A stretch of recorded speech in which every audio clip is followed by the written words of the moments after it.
بسم اللہ الرحمن الرحیم۔ الف لام میم کا وظیفہ۔ صوفیوں اور درویشوں کے وہ اعمال جو سینہ بسینہ چلے آ رہے ہیں، یہ وہ حروف ہیں جن سے کلام اللہ کی شروعات ہوتی ہے۔ حق تعالیٰ کی آخری کتاب کا سب سے پہلا حرف جب انسان اللہ کو پکارتا ہے، پہلا اور آخری حروف موجود ہے۔ اکابرین نے فرمایا ہے کہ الف لام میم کا عمل تمام مادی ضرورتوں اور تمام جسمانی بیماریوں کے لیے تیر بے ہدف کی حیثیت رکھتا ہے، اور کیسا بھی خطرناک اور مہلک مرض ہو، الف لام میم کا عامل اس مرض سے مریضوں کو نجات دلانے میں کامیاب ہو جاتا ہے۔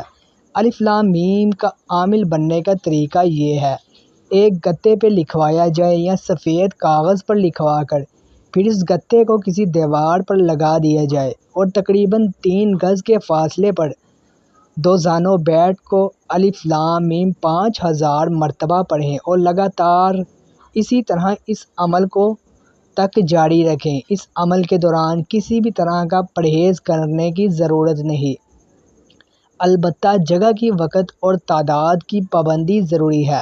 پاک صاف کپڑوں میں باوضو عمل کرنا بھی شرط کی حیثیت رکھتا ہے۔ اس کے علاوہ کسی بھی طرح رخ کے پرہیز کی اور پابندی کی ضرورت نہیں۔ اگر 40 دن میں ایک دن ناغہ ہو جائے گا یا جگہ اور تعداد کی پابندی ایک دن بھی برقرار نہیں رہے گی تو عمل بیکار ہو جائے گا۔ 3 قرآنی جادوئی الفاظ: اللہ کا خاص اسم اعظم، ہر کام خود ہوتا جائے گا، الف لام میم، ہر مسئلہ خود حل ہو جائے گا، ہر مراد پوری ہوگی، جو مانگو مل جائے گا، الف لام میم۔ 3 طاقتور الفاظ: الف لام میم سے ناممکن بھی ممکن ہوگا، قدرت کا غیبی نظام بھی متوجہ ہوگا، ہر حاجت ہر خواہشوں لمحوں میں پوری، بے شک اللہ دینے پر قادر ہے، میں اللہ کامل علم رکھنے والا ہوں۔ الف لام میم، ذالک الکتاب لا ریب فیہ ھدی للمتقین، یہ کتاب، اس میں کوئی شک نہیں،